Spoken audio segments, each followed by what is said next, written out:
Afternoon guys, welcome back to the Nerd Herd channel. In today's video we're going to be starting a brand new series called How to Play Yu-Gi-Oh! Now this will be spanned over so many episodes. I'm not 100% certain how many just yet. This will be for new players, so people looking to get into the game, either on a competitive level or just on a fun level where you just play against your friends. I'm going to go through everything that I believe is needed and obviously optional, summoning techniques, what a deck consists of, etc, etc, things like that, just so you can get a good understanding on how to play the game. So in this episode we're going to go through what I feel are the must-haves to start playing Yu-Gi-Oh!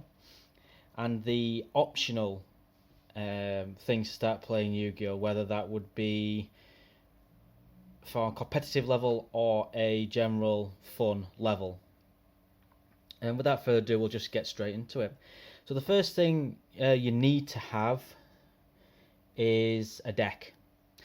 So in front of you, you can see I have a Ice Barrier deck. This is from the brand new Freezing Train structure deck.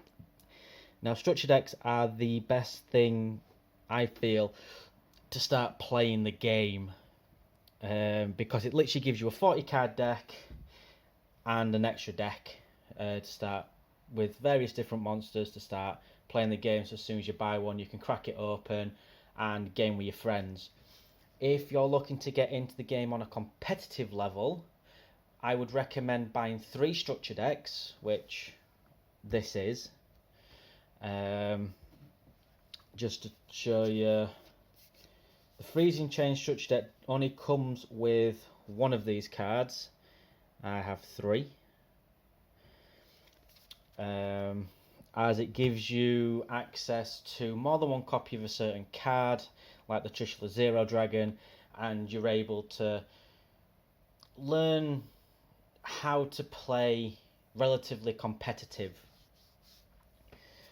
So your deck needs to be between 40 to 60 cards big. This is a 40 card deck. Depending on what deck you play does require a bigger deck. So for example, a Dragon Link deck, Rev's Cards, who recently did a sealed only challenge where mapping his journey from starting with absolutely nothing and opening sealed only packets, boosters, decks, boxes, things like that, and building a competitive deck. He required around about 45, 46 cards for his deck to work. But obviously he had a lot of combos and cards that worked well together, so obviously he needed a bigger deck. Your deck should also contain up to 15 extra deck cards. Now there's 4 different types of cards that will star in your extra deck. There are Fusion, which are demonstrated by this purple Ancient Gear Mekaton Golem. Then there are Synchro cards, which have the white background, and we'll get into summoning these a bit later. You have Exceed Dragon, which again we'll do a separate video on that. And we have Link Monsters. Now they're the 4 main cards that are allowed in an extra deck. There's many different ways to summon these. It'll say it on the card, but again we'll get into more how to summon these particular cards in future videos. Going back to the main deck, your main deck, again, 40 to 60 cards. This must be monster cards. It can be effects monsters, which have the oranger background. There are normal monsters, which have a kind of a yellowy background to them. Ritual monsters, again, which have a blue background. Your deck can also consist of magic cards and trap cards. Trap cards are sneaky little surprises for your opponent. Magic cards help you summon from the extra deck or special summon from the deck if you're playing rather combo deck to get your bigger monsters out. And I'm going to put this one in here now, and it is a side deck. Now this is optional depending on how your deck plays. So a side deck is 15 cards, big, and can contain any monster, trap, or spell card that still works in the deck, but it's more there to help boost your deck against certain opponents. So an opponent that has a deck that bases itself around its magic and trap cards, so you could have back row removal in your side deck. Things like that. If mass summoning, you could have things like Nibiru in there to surprise your opponent after he summons so many monsters. And just things like that, just to help you out on more of a competitive level. Now, moving on from the deck itself, kind of, I would recommend you must buy sleeves for your deck. This will protect the cards from play damage, or if you're playing against your friends and you've got a drink at side you, it will help protect against any liquid damage or anything like that. So you want to keep your cards in near mint condition.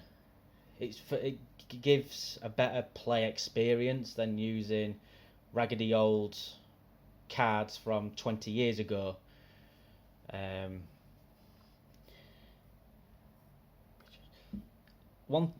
also moving on from that, one thing I do suggest is buy a mat. So you can see I've got a circuit break card here, play mat here. This is an old set that was released. We got it was the release of Borrelord Dragon, which you can get in the Rocket Revolt structure deck nowadays, if they're still about. Again, it's for your card's protection.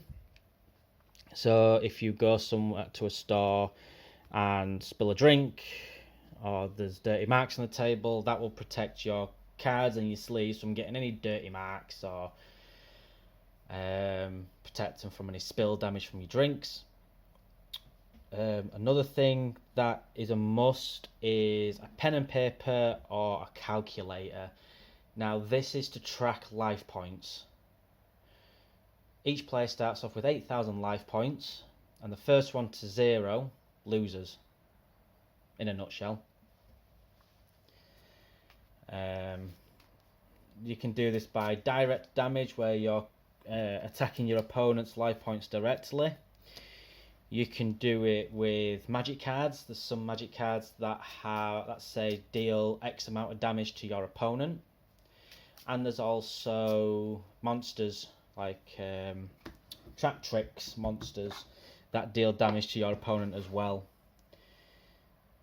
So decks can be all over the place. You could have very combo heavy or very back row heavy and things like that. Now, going on to the optional things, guys, of what to have while playing Yu-Gi-Oh! And that is the first thing I want to suggest is a Neuron app. Now, this can be downloaded on Apple or Android devices. It's an app that allows you to track life points for both you and your opponent. You're able to search cards that you potentially need to build your deck. So if I wanted to search a Trishula card, I would put into the app what card I'm looking for, and it would come up with these two cards. Or it will come up with cards that list Trishula in the text. And it helps you build your deck that way, and knowing what sets it is that you need to be searching for.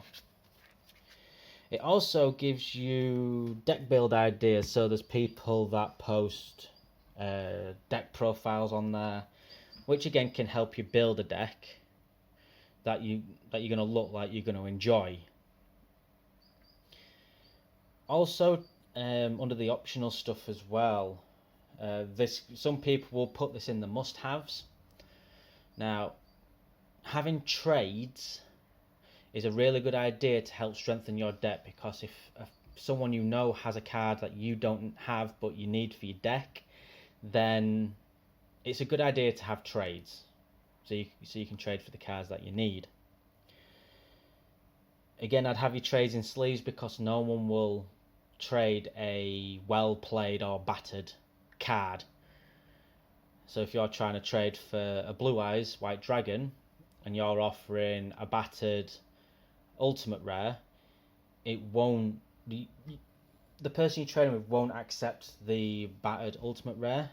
Card trades are based on value of the card, and you can find these over eBay, TCG Player, Magic the Gathering, Magic Madhouse, things like that.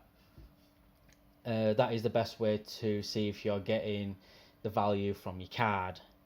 If you're just starting out, obviously you won't have a trade folder.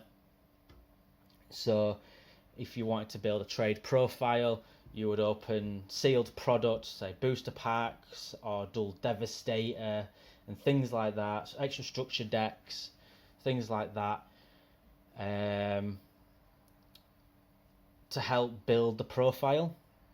So you could open a booster pack and come away with a Starlight rare, a Ghost rare or an Ultimate rare. They're your cards that you want to be looking to keep due to high value, so you are actually able to get the cards that you need. Secret rares are one to keep if they've got any value. Ultimate rares, ultra rare, some of them are worth a pretty penny as well.